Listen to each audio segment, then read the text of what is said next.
Our next speaker is a legend in both the oil and gas industry and the law.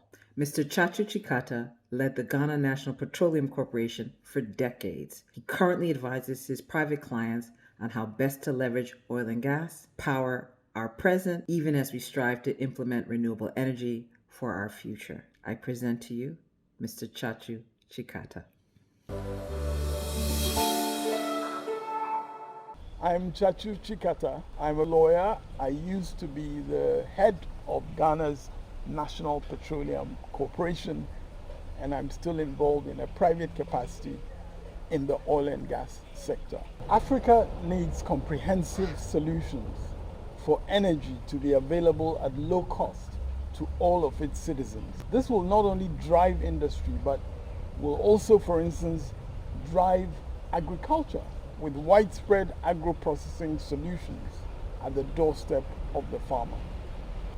Even more urgently, it will drive education and access across the generations to the World Wide Web and the digital technologies that are needed for quantum leaps in human development on the continent. Our continent is awash with natural gas, and I often said in the past that natural gas from Nigeria alone could literally light up the whole of West Africa for almost nothing. That was the driver for the initiation of the West Africa Gas Pipeline Project.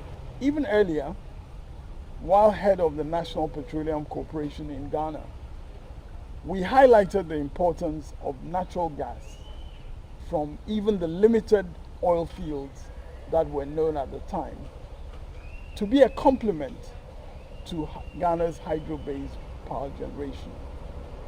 Strangely and sadly, we faced some opposition at the time, including from the World Bank.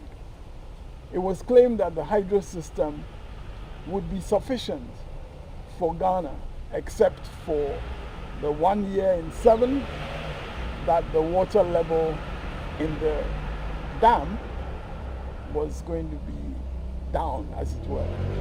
This was based on some hydrological projections at the time. So Ghana just continued to depend on that dam that was built during the First Republic under President Kwame Nkrumah. And not having access to increased generation from gas put Ghana back a couple of decades, I would say, because there were subsequently severe shortages in electricity in Ghana with negative consequences for the economy.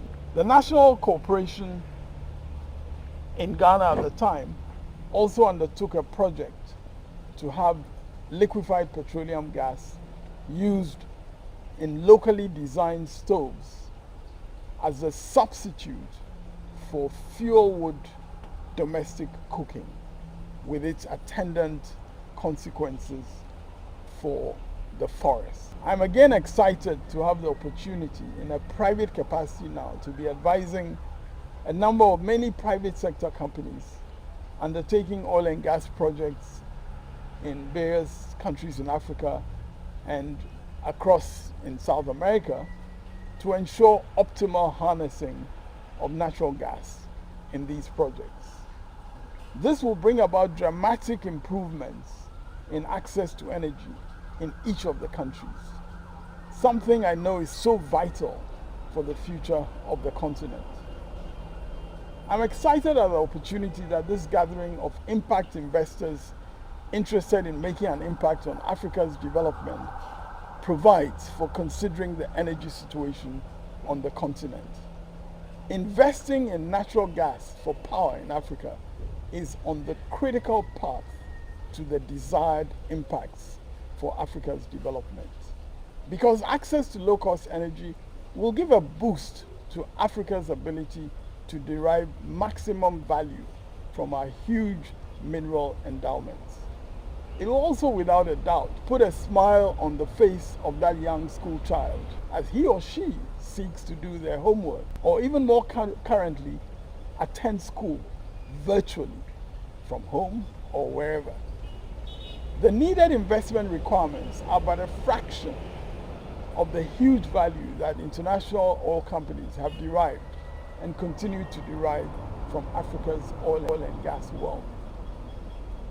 Africa's natural gas offers an important opportunity for the transition to renewables to be effectively undertaken. We should aim to use the value from our oil and gas resources to stimulate the pace of renewable energy development on the continent.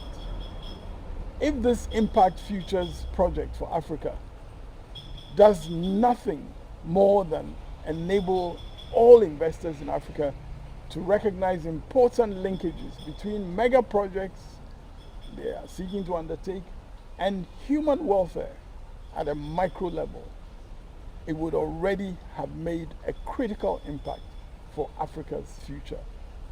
All of us participating in this IFP Africa project can be vital collaborators in Africa rising and playing her rightful role in the world.